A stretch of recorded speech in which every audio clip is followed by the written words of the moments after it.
O artigo 261, esse aqui tem uma informação, a meu ver, interessante. O artigo 261, parágrafo 10º, aqui nós temos um negócio interessante. Eu escuto muito por aí se falar que quando a infração por si só gerar suspensão, vai ser instaurado um único processo. Inclusive, eu mesmo tinha assimilado essa ideia e já vinha trabalhando a questão da nulidade por cerceamento de defesa. E aí eu percebi que na redação do parágrafo 10º, nós temos uma situação interessante aí. Então, o que é que a maioria do pessoal vem dizendo sobre a instauração do processo de suspensão quando a infração determinar a sua suspensão? Vamos pegar aí, excesso de velocidade acima de 50%. O cidadão foi flagrado acima de 50%, e essa infração, o município, por exemplo, vai instaurar o procedimento de aplicação da penalidade de multa. Todo mundo fala que vai ser instaurado um único processo para aplicar a multa, que já vai ser aplicado também a suspensão. É o consenso. E eu também tinha assimilado essa ideia. Aí, relendo esse parágrafo 10º, estava na cara uma informação relevante, relevantíssima para você que quer advogar. E eu não tinha visto, e agora ficou mais claro para mim. E eu vou tentar clarear para vocês. O órgão responsável pela aplicação da penalidade de multa e de suspensão, quando a infração por si só gerar a penalidade de suspensão, ele vai instaurar um processo ou dois. E aqui nós temos um leque de oportunidades para você, colega advogado. Por quê? Hoje, quem instaura o processo de suspensão é o Detran. Com a mudança, vai ser o órgão autuador.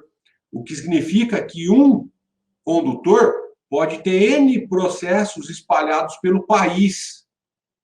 Por quê? Porque se ele foi autuado, vou usar a infração por excesso de velocidade, se ele foi autuado acima de 50% num determinado local, em outro, cada órgão vai instaurar o processo de suspensão, aliás, o processo de multa e de suspensão.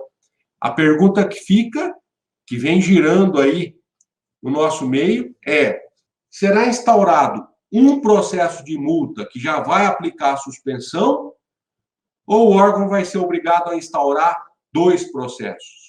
Então, lendo a redação do parágrafo 10, nós temos aí o processo de suspensão do direito de dirigir, a que se refere o inciso 2 do caput, que é quando a infração por si só gera a suspensão deste artigo, deverá ser instaurado concomitantemente ao processo de aplicação de penalidade de multa, e ambos serão de competência do órgão ou entidade responsável pela aplicação da multa na forma definida pelo CONTRAN.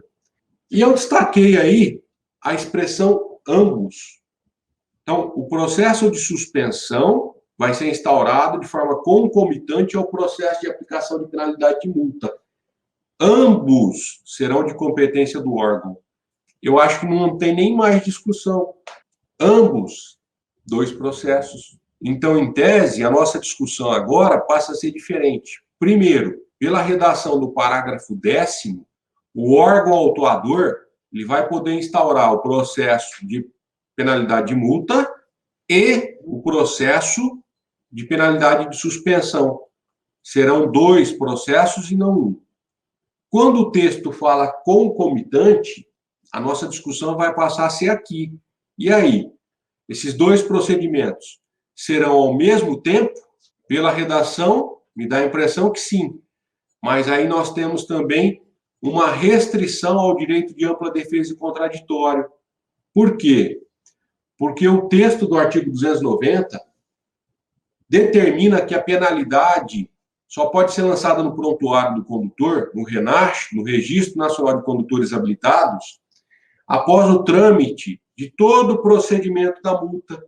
Então, se for instaurado ao mesmo tempo o processo de penalidade de multa e de suspensão, nós estaremos infringindo o princípio de ampla defesa e contraditório, a redação do artigo 290, e não me parece razoável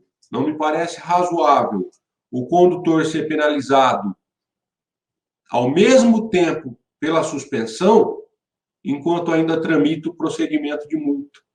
Porque se isso aqui for anulado, consequentemente, nós não teremos a suspensão.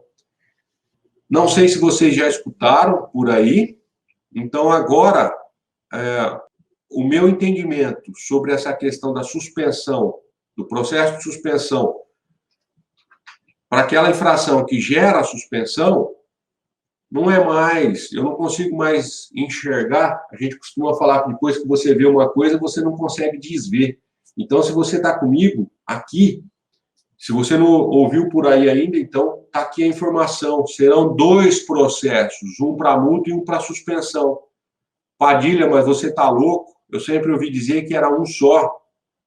Eu também, tanto é que, por vezes, eu falei aqui que um único processo para aplicar a multa e suspensão gerava cerceamento do direito de defesa, porque a pessoa teria somente 3 oportunidades: defesa para a autoridade, recurso para a JAR e recurso para o CETRAN. Depois seria penalizado com a multa e com a suspensão. E vendo o que eu não conseguia ver, e agora está mais fácil, e eu tenho certeza que se vocês lerem isso aqui, vocês também não vão conseguir mais interpretar de forma diferente. O processo de suspensão, ele vai ser instaurado concomitantemente com o processo de aplicação de multa, e ambos, está na redação da norma, e ambos serão de competência. Quando o legislador usa a expressão ambos, ele se refere a 2 processos, e não a um só. Então, o órgão autuador vai ter que instaurar 2. E aí o nosso foco agora vai ser, dessa forma, sim, a pessoa tem direito a fazer a defesa de autuação, recurso para a JAR e recurso para o CETRAN no processo da multa, e o mesmo segmento no processo de suspensão. O nosso foco agora fica se a instalação vai poder ser de forma concomitante ou não. Se a informação é relevante, e por que é relevante, no meu entendimento? Porque pode ser que a grande maioria dos órgãos instaure um processo para aplicar a penalidade de multa e de suspensão. E com base nisso aqui, a gente tem argumento para anular esse processo, porque terão que ser 2 procedimentos. E, a meu ver, o processo de suspensão só quando terminar o processo de multa, com base no princípio de ampla defesa e contraditório, na redação do artigo 290 do CTB, e princípio da razoabilidade. Não é razoável punir o condutor com a suspensão, às vezes antes do processo da multa ser concluído. Então, essa informação, penso eu que é de extrema relevância, que é interessante. Até então, eu não tinha enxergado, não tinha caído no meu radar essa informação. Só que essa palavrinha ambos muda todo o contexto da história. Por isso que direito é importante e a gente tem que prestar muita atenção nos detalhes. É um jogo de xadrez.